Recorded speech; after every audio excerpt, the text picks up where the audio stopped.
เบิ่งพี่น้อยสีเปื้อนหมดเลยนี่ก็ลมรถกับเซียวเด้โดยเอานี่ไม้ก่อนคนมอบให้ก็ดีใจเนาะคือผู้เชี่ยงเอาเสื้อให้เราแล้วก็เราไปใช้งานใช้เบรกใช้งานเห็นเมปซี่นี่ก็ดีใจน้ำพี่น้อยเพราะว่าเป็นคนนี่บนนี่ข่าวคายใช่นี่บนเฮือนลาวนี่เพื่อนไพ่น่ะนี่เฮือนนี่ลุ่มนี่เด้ก็อยู่ติดมองข้างเฮือนน้องฮอลล่าในพี่น้องติดมองกกเผาเนาะเป็นยังไงสารราคาเราแจ้งมาบอกนำอยู่บ่เฮาบ่ฮู้ราคาเด้แบบเราเว้าจักค่ะ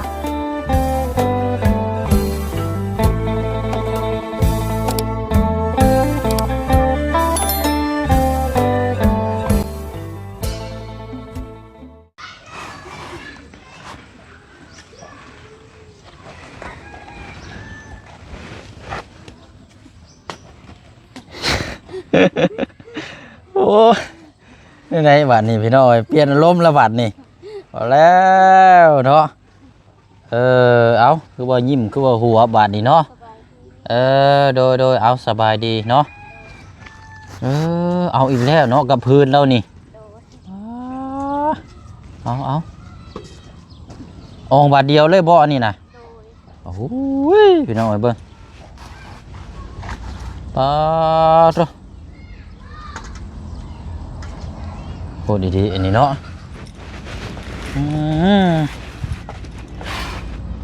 ไม่ยังอันนี้นะ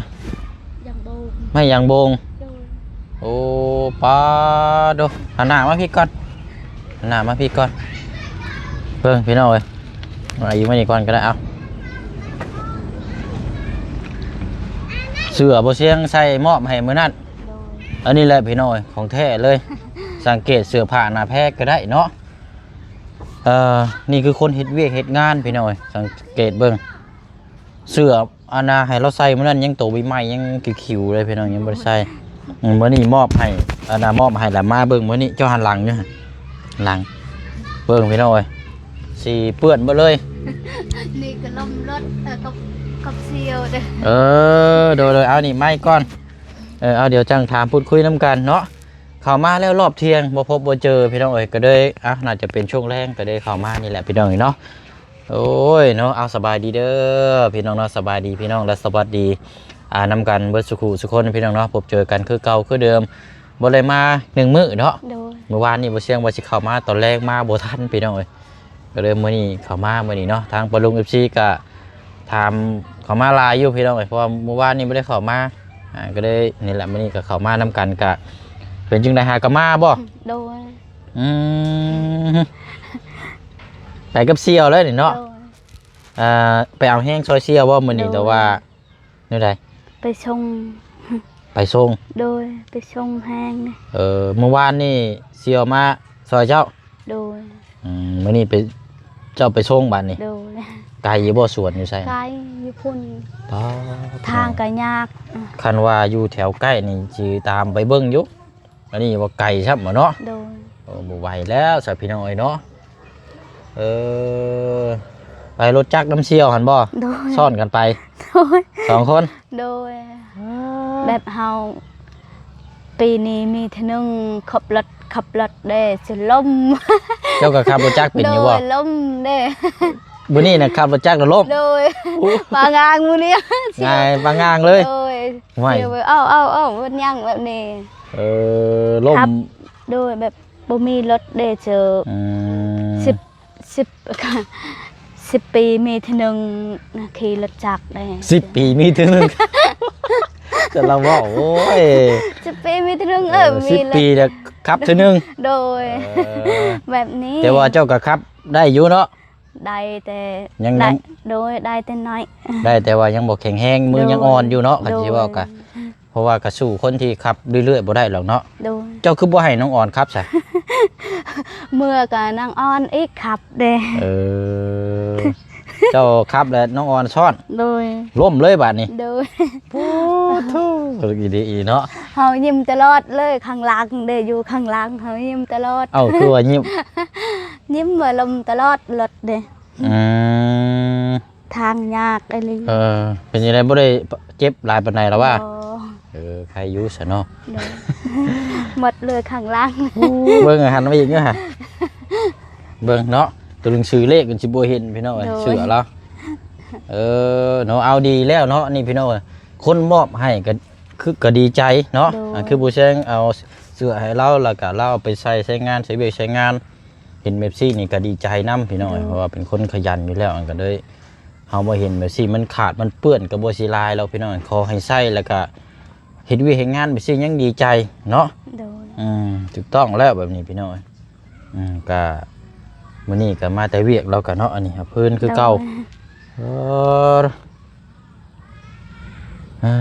แต่ว่าขึ้นหน้าใสเนาะหน้าเจ้าใสกว่าเก่าได้ มันอย่างน่าใช่ นี่แก้มนี่ใสนี่เจ้าทาครีมบ่ บ่แม่นแดดเด้ แดดมันก็หน้าดำนะวะ บ่แดดเฮ็ดแดง แดดเฮ็ด โดย แดดเฮ็ดหน้าตาก็ได้ แดง แดง โดย เนาะเพราะนึกว่าเจ้าแดงนึกว่าเจ้าทาครีมบ่ได้ทาหยังบ่เอ้าบัดบ่เชียงบัดถึกแดดบัดยังดำบัดนี่ ผู้สร้างเป็นแท้นี่ห่วย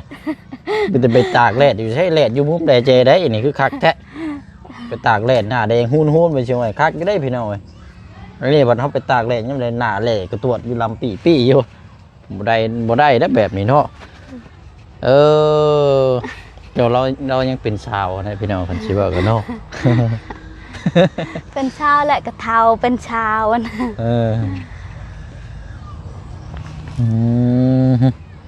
เอากะหันแล้วเมื่อวานนี้บ่ได้มาเนาะมื้อนี้ก็เลยมาเยี่ยมมายามพี่น้องเอ้ยกะนั่นแหละมาเยี่ยมยามทำข่าวอัปเดตให้ทางบรุงเนาะติดตามเบิ่งนำกันมื้อนั้นก็เอาเสื้อให้เราแล้วก็แบ่งกันเรียบร้อยแล้วว่าทางน้องเจ้าเนาะคนไล่คนละจักโตนับอยู่บ่ บ่ ได้อยู่แล้วประมาณคน10โตเนาะ โดย เพราะว่าเสื้อผ้าลายอยู่ได้พี่น้อง หลาย นั่นแหละพอได้ใส่เนาะ โดย อันนี้ก็ใส่เฮ็ดเวียกเฮ็ดงานบ่มีอย่างไรทั้งผู้เชี่ยงกับพี่น้องเนาะก็มีแต่มาเยี่ยมมายามแล้วก็บ่ได้มีหยังมาเพิ่มเติมเนาะมีแต่ว่ามาให้กำลังใจเรา โดย ให้อยู่ไปซี่เฮาก็สู้ๆกันไปก่อนเนาะ โดย คือว่าอะไรพี่น้องเอ้ยคนอื่นให้กำลังใจก็แต่ว่าเพิ่นให้แต่ต่อที่ทอนมาคือบ่เชี่ยงซี่แล้วเนาะแต่ว่าสุดท้ายสุดแล้วก็คือเฮาต้องให้กำลังใจเฮาหลายที่สุดเฮาจังมีกำลังใจจังมีเหือมีแรงสู่เวียกสู่งานต่อเนาะโอเคบายนี้เนาะ1แล้วบ่ข้าวน้ำ ยัง บ่ได้1บ่มื้อนี้นะบ่เซียนก็บ่ได้ซื้อหยังมาเลยพี่น้องเอ้ยนึกว่าย่านเราอันน่ะบ่ได้ทันได้ข้ามมาแน่เพราะว่ามา2รอบแล้วน่ะมาเจาะเบิ่งแล้วก็น้องแล้วก็ว่ายังบ่ทันได้มา โดย เก็บเข้ามานี่ก็เลยอันนี้ มา4โมงนี้ แล้วก็มาเนาะ โดย ป้อมันยังผลสิมาอีกดินี่ โดย โอ้ตรายนี่พี่น้อยเนาะ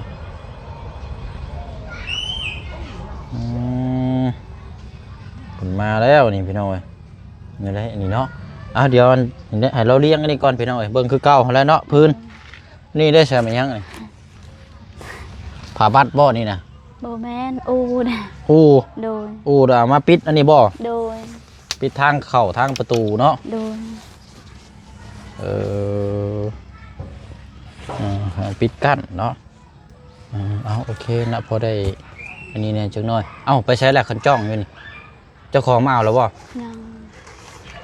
อยู่เฮือนน้องหาไว้นี่เอาไว้อยู่ชูมนะ เอาไว้อยู่เทิงพุ่นเนาะ โดยยันเด็กน้อยเล่น โอเคเดี๋ยวให้เราอันนี้ก่อนพี่น้อยไปเองน้ำกัน โยนไปโยน เนาะใต้ตารางเราเต็มไปแล้วนี่เนาะ โดย แต่ว่าก่อนอื่นนี่อันนี้อะไรแม่น้องเอิงอันนี้เด้อจะให้ห่างจากอันนั้นเนี่ยจักหน่อยจากกองไผ่จักหน่อยพื้นน่ะโมเมนต์หรอกจักหน่อยมันสิหุ่มเขาก็ตูบน้อยเจ้าหัน พอแห้งแล้วพื้นน่ะนะจีหึ่มเขากระตูบน้อยเจ้านี่อันกองพื้นอันของไผ่ย่ำมาพี่นะ โดย ย่ำมาลามนี่แพ้ตังนี่ระวังจักหน่อยเนาะ โดย ไผ่นะในโมเมนต์มันเพราะว่ามันเกี่ยวกับไผ่ยางกับไผ่นี่มันบ่ค่อยถือกันอยู่แล้วเนาะ โดย เป็นไปได้เจ้ายับกองไผ่มาพี่อีกก็ได้ โดย ห่างๆเนาะ โดย เพราะว่าอัน มันอย่างเลยจังน้อยว่าป้าได้ยินข่าวไฟไหม้กระตูบแม่น้องเอิงแล้วพี่น้องเอ้ยเอาแล้วเบิ้งฮะสิเทให้ ก็เอาไว้นี่ ฮะ บ่ได้ ยั ยันเต็ม จังน้อยว่าบ่มีหม่องอยู่อีกแล้วโอ้ยเนาะเอาชุกก็ดึงออกมาพี่อีกเนาะ โดย ดึงออกมาหม่องเพื่อให้มันห่างจากแพร่ตังนั่นแหละเพราะว่ามันเป็นยางมันไหม้นี่โอ้ยพอแห้งแล้วเจาะข่าวสารอยู่นี่จะว่าจักซอบคอนกลุ่มแล้วนะฮะคนว่าสิพากันแห่มาเบิ่งประทีปแล้วแห่มาเบิ่งการหมอลำเรื่องแล้วเบิ่งสิเทบัดนี้เอาอันนี้บ่ออกมานะ โดย อันน่ะเดี๋ยวเด้อยังลืมถามพ่อสะโพกใหม่นี่กับพ่อแห้งเด้ออกได้ใช้รถจักรมานำบ่ บ่ เป็นได้ซะ เฮ็ดแบบนี้น่ะ ออกได้ย่างมาบ่ โดย เอาคือว่าไปเอาคือว่าไปเฮ็ดเวียกน้ำเสียว เฮ็ดเวียกก็บ่ได้ถือเมื่อแต่เฮ็ดเวียกไปเอาพื้นเลย อ๋อมาแต่เฮ็ดเวียกแล้วจะมาคือกระตูบพี่แล้ว โดย แล้วเจะจังไปเอาพื้นอีก โดย อ๋อนึกว่าใส่ช้อนรถจักรมาเลยนะป้าทุกโพดแท้นี่เนาะ ยากเด้ จนเจือกลงห้วยได้เนาะห้วยยังลายอยู่ซับ โดย ห้วยหนองคลองบึงเนาะพอได้จุเนาะ โดย แต่ว่าตัวนี้นะเฮ็ดอันบ่เชียงบอกแล้วต้องเอายับออกมาเด้อ โดย บ่แม่นแล่นจะน้อยเป็นหยังมานี่มันสิยากเนาะ โดย เพื่อความปลอดภัยหั่นแหละเพราะว่าถ้าผ่ากระจาดนี่ก็สิคล้ายอยู่ โดย อันนี้วัดมันโมเมนต์ผ่ากระจาดนะพี่น้องโอ้ยเนาะเอามืออื่นไปใช้มืออื่น มีแต่หัวแทะวันโอ้ยเนาะฮะไปเชียร์หญ้าอยู่ใช้มืออื่นนี่ เสียยาเฮาเอง อยู่ใช้น่ะ อยู่สวนเฮานี่แหละ ส่วนที่ว่าบ่เชียงไปมื้อนั้นบ่ โดย อ๋ออันเชียวได้ใช่บ่ได้ไปนำบ่มื้ออื่น เก็บจักไปบ่ได้ไปเฮาทำ เชียวบ่ได้ไปบ่มื้ออื่น จักไปบ่ได้ไปเด้เฮาทำตอนแรง อ๋อย านเซียวเฮ็ดเวียกยานเซียวคาเวียกนะ ค่าเวียกเนาะ โดย ส่วนเรานั่นแล้วบ่ซะส่วนเข้าให้แล้วน่ะน้องออนน่ะ ยัง2 มื้อ ยังอีก2มื้อ โดย เอาแสดงว่ามื้อนี้เราก็ต้องไปพุ่นแน่นี่เนาะ โดย เอออืมโอ้ล้มมาแล้วพี่น้องบึนๆเลยนี่เนาะไปเอาคนเดียวพื้นนี่เนาะ เอากระเซียว ไปเอากับเชี่ยวอีก โดย เอาแล้วเอาเลี้ยงชอยเราก่อนเนาะบ่เมื่อยบ่ เมื่อย ฮะ เมื่อย เมื่อยอยู่เนาะ โดย เมื่อยก็จำเป็นแล้วเนาะกันบ่เฮ็ดก็บ่ได้กินกันบ่สู้ก็บ่มี โดย เป็นแล้วพี่น้องเอาดีแล้วเนาะ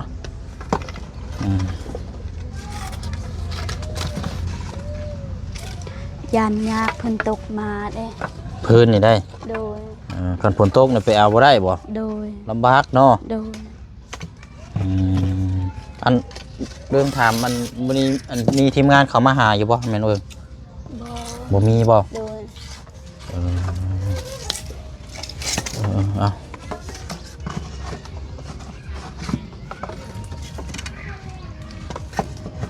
ปึ๊บใช้ปิดเลยบ่แล้วบ่นี่เนาะมันลายพุ่นเลยยังเสียวมาอีกอยู่บ่นี่ มาอีกเอ้ย ป้าโธ่ ยันหมด สิยัดแง่เขาอยู่ใช้บาดนี่ นับอยู่พุ่นเอง นับเข้าไปได้นี่ โดย ป้าโธ่เนาะเอาหันหน้ามาพี่ก่อนซะเนาะ เห็นได้ใส่พี่น้อยเนาะเอากระเป๋าเจ้านี่เอาไว้อ่ะจะได้สิลมพัดเด็กน้อยสิเอาไปเล่นฝนตกแน่นอนนี่พี่น้อยขึ้นมาเลยขึ้นแบบอันนี้เลยเพราะว่าช่วงบ่ายช่วงเที่ยงกระตกมานี่กะฝนกระตกแห้งมานี่พี่น้อยเนาะเอามีแต่ว่าหันแล้วอันเรื่องจังไรพี่น้อยเนาะบ่เชียงกับบ่ค่อยมีเวลาในมีแต่ว่าถ้า เพราะนั้นก็ฝากถามเบิ่งที่ดินที่ทางน้ำคือเก่าคือเดิมเนาะ นี่บอนนี่เขาขาย ใช้ นี่บอนนี่บอนเฮือนลาวนี่ เพื่อนไปน่ะ นี่เฮือนนี่ลุ่มๆนี่เด้ ขายอยู่กลางบ้านเลยบ่ โดย อยู่บน หมอกกุกละมุดนี่บ่ บ่แม่นอยู่พุ่นอยู่กวยพุ่น ติดหมองเฮือนน้องไหลเห็นบ่ โดย น้องฮอนล่าเห็นบ่ โดยแบบ ติดหมอง โดยติดเฮือนนางสุดนางเฮือนดาเด้ น้องฮอนล่าเห็นบ่ โดย เอ้ามีบ่สุดที่ดินแถวนั้นน่ะ แม่เขาจะขายนะ อืมอ๋อเจ้าถามมาแล้วนี่เนาะ ทำแล้วเขาไปทำแล้ว เป็นนี่ได้ซะเจ้าคิดว่าที่ดินอยู่หันงามอยู่บ่ งาม อืมอ่าก็อยู่กลางหมู่บ้านเด้อนี่เนาะ โดย โอ้เป็นนี่ได้เพิ่นคืออยากขายนะ อยู่พุ่น งามอยู่ที่ดินน่ะเนาะ งามคือแบบนี้ละ แต่ว่ามันอยู่กลางหมู่บ้านบ่ได้อยู่หิมขอบแบบนี้เนาะ บ่ เพราะว่าอันคันว่าอยู่นั่นก็อยู่ติดหมองข้างเฮือนน้องฮอลล่าอันไหนพี่น้อง โดย ติดหมองกกเผาเนาะ โดย เป็นนี่ได้สารราคาเราแจ้งมาบอกนำอยู่บ่ บ่เฮาบ่ฮู้ราคาเด้แบบเราเว้าจะขายค่ะเฮาฮู้เถอะเราจะขายแบบนี้นะ เราว่าเราว่าอยากขายเนาะ โดย แต่เจ้าคิดว่ากว้างนี่ประมาณส่ำใด ประมาณ เจ้าไปเบิ่งเฮาบ่ฮู้ประมาณเด้ เพราะมื้อนี้น่ะยันบ่ทันน่ะนะ โดย แต่ว่าเราว่าสิขายเนาะ โดย โอ้เอาซะพี่น้องเดียวคันว่าเจ้าอยู่แล้วก็จังย่างไปเบิ่งแล้วไปถามแล้วเบิ่งน้ำกันเนาะ โดย เบิ่งน้ำกันแหละอันคนละเจ้าเหรอว่ากับมันไปมื้อนั้นน่ะ โดยนี่ก็เอื้อยน้องเอื้อยนี่อยากขายเด้ มีจักคนที่ดินอยากขายเดี๋ยวนี้น่ะ 2 คน มี2คนบ่ โดย อันอยู่หั่นก็อีกเจ้านึงเนาะอันจะว่าเฮือนน้องฮอนล่าน่ะเนาะ โดย อันเฮือนหลังเพดานขาวนี่ก็แม่นบ่ น้องเล้าบ่แม่นเฮือนนี่ อ๋อน้องของผู้นี้ ที่ ที่ว่าอยากขายอยู่พุ่นหั่น โดย อ๋อโอเคนึกว่า2เจ้านะบ่แม่นเนาะ โดย ก็เลยอันน่ะมึง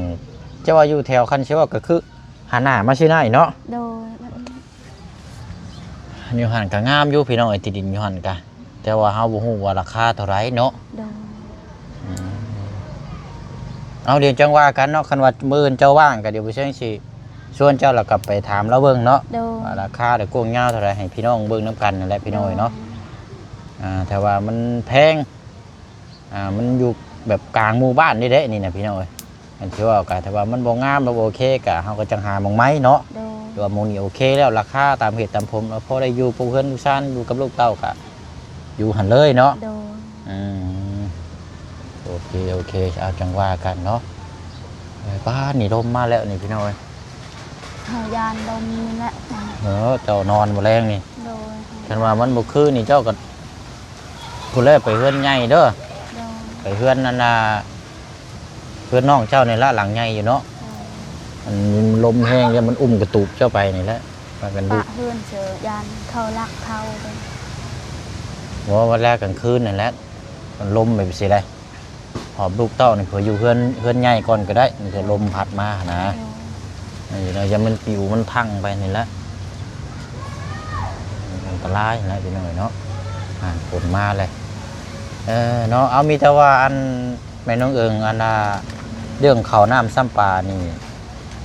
ก็บ่ได้ไปเฮ็ดแนวทางที่บ่ดีแล้วว่าเนาะ โดย บ่ได้ขายบ่ได้หยังบอก บ่เจาะพังหมดแล้วขาย เห็นว่าเอาไว้กินเด้อ ขายเฮ็ดย่างก็บ่มีเขากิน อืม แต่เกแต่เก่าก็ทุกบ่มีเขากินก็ขายอันค่ะ โดย นี่ก็เฮา เอาไว้อยู่ไว้กินเพราะว่าลูกก็ยังน้อยก็ยัง โดย พร้อมที่ต้องดูแลอีกยาวนานเนาะ โดย ดีแล้วเนาะ เฮามีแฮงกินข้าว เออ ยิ้มตลอดแต่บ่มีเขากิน เช่นว่าเอาเข้าไปขายเช่นซี่นะเนี่ยโอ้บ่ได้เด้เนาะ แบบคืออยู่กับผัวก็แบบนี้อันนี้ก็อยู่ผู้เดียว ท้ายแหละก็อยากเรียนรู้ เขามีเลยพอแห้งได้เนาะจะกินหยังเนาะ จักยังหายังทายเขาหายังได้เขาเป็น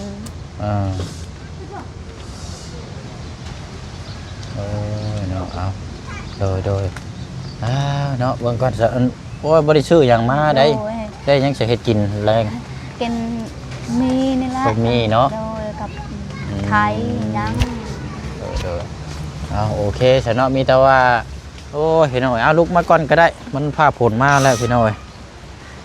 พวกนี้พายุได้นี่โอ้โหลมมาแห้งนี่มีแต่ระวังแหละเนาะบ่กกข้าวนี่คันว่ามันสิลงไปพุ่นอยู่โดยย่านแต่ลมพัดมาโดยตรงเลยแล้วกระตุกมันปิวอะนะ โดย มันสิทังไปเลยแล้วนี่ โดย มันเบิ่งธนาการบ่ดีก็ขึ้นมาอยู่เฮือนน้องก่อนเนาะ โดย เครื่องของเฮาก็ไว้หั่นแหละบ่เป็นหยังหรอก โดย นี่มันลมพายุมาแห้งหั่นแหละพี่น้องอืมอ่ะก็ยังอยู่ความมืดยังคือเก่าเนาะ โดย อันนี้ยังใส่โคมใต้คือเก่าพี่น้องยังบ่ทันมีหลอกโซลาร์เซลล์แต่มีหลอกหนึ่งจัก2หลอกก็หรือว่าหลอกหนึ่งก็พอได้เยียงเนาะ โดย เวลาเฮ็ดข้าวเฮ็ดอยู่ให้กินก็เอาถอดจับหลอดมาเยียงใส่นี้ โดย เวลานอนก็จังเอาไปพุ่น โดย นะหมองนอน2ดอกหนึ่งก็ยังไข่นะพี่น้องว่ามันบ่มีเนาะโอเคเนาะโอ้เนาะโอเคลืมโทรศัพท์ได้นี่บ่ปะไว้นี่ที่นี่พี่น้องเนาะมื้ออื่นนี่สิไปแต่เช้าอยู่บ่ โดย คันว่าบ่อันนั้นก็คันว่าฝนบ่ตกนี่อยากอันนั้นอยู่ คั พี่ น น้อง เพิ่นตกก็เฮาบ่ได้ไป คันเพิ่นบ่ได้ตกก็เฮาไป เบิ่งน้ำฟ้าฝนอากาศเนาะ โดย โอเคซะพี่น้องเอา ยานเด้ยานลูกอยู่คนเดียวเด้ จังหน่อยเป็นหันเป็นนี่มามันสิยากได้เนาะ โดย อ๋อ ยานลม โถ่ แม่ป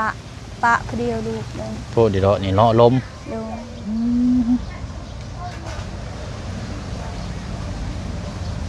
มันแห้งอยู่ดีพี่น้อยเนาะเอาอะไรสนอมีแต่ว่าเรื่องที่ดินกะถ้าว่าเจ้าว่างมื้ออื่น โดย คันว่าเจ้ามาแต่เฮ็ดเวียกนี่มาพี่ประมาณชั่วโมงเที่ยงบ่ เที่ยง เที่ยงนี่ประมาณ11:00 นเนาะเอาแล้วก็หัวน้ำโอ้ยสะ ยิ้ม เนาะ คิดอยู่เชียวเด้ เว้าแล้วก็ยิ้มน้ำอารมณ์ดีเด้อนี่พอดนะจะบาดไว้ พอดลำวงห้องเพลงจะเป็นหยังเนาะเอาอะไรกะเดี๋ยวเฮาจังไปเบิ่งน้ำกันเนาะกวงยาว โดย จะกระถามเบิ่งรายละเอียดให้คักๆพี่น้องว่าเพิ่นอยากขายเท่าไรแต่เฮาก็จังแจ้งน้ำกันบัดนี้เนาะแต่ว่าเรื่องที่ดินที่ทางเรานะพี่น้องถ้าว่าบางหันมันบ่โอเคเราก็จังหาหม่องใหม่เนาะ โดย ไปบ่เสียงกลับก็ได้บัดนี้เด้อ โดย เอาอยู่ดีมีแห้ง โดย เอามาส่งกำลังใจให้เด้อเอาสู้ๆเนาะ โดย โอ้ดีใจนำพี่น้องเราใส่เสื้อผ้านี่บ่เสียงมอบให้เบิ่งอันเนาะเสื้อผ้าป้าคักพี่น้องพุทธอนามัยมาให้แน่ โดยขอบใจได้ได้ ตามนั้นแหละเนาะ โอ้ยังเพิ่นอาบน้ำอยู่ป้าจะหาอาบน้ำแบบไหนเนาะพี่น้องเนาะไปเนาะอายุก็ต้มมาแล้วพี่น้องโอ้ยเสื้อผ้าหน้าแพรแล้วก็เนาะเปื้อนแต่ว่าเราก็ฮู้จักแต่งตัวแต่งกายอะไรพี่น้องเนาะหน้าตาพองพันก็ถือว่าใส่เนาะถือว่ากันอาบน้ำแบบไหนเรากับบัดนี้เนาะ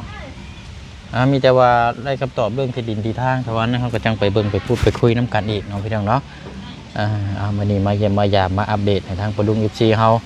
ได้รับได้ชมเบิ่งน้ำกันเมดุกซีสู้ๆเนาะพี่น้องเนาะสุขทั้งกายสบายทั้งใจเด้อเนาะทั้งผู้เบิ่งทั้งผู้แยงทั้งส่งกำลังใจให้น้ำกันบนสุขคนเนาะพี่น้องเนาะบ่เสียงลาไปก่อนบ๊ายบายเด้อพี่น้องเด้อเนาะเดี๋ยวจะมาเยี่ยมยามรอบใหม่เนาะพี่น้องเนาะสบายดี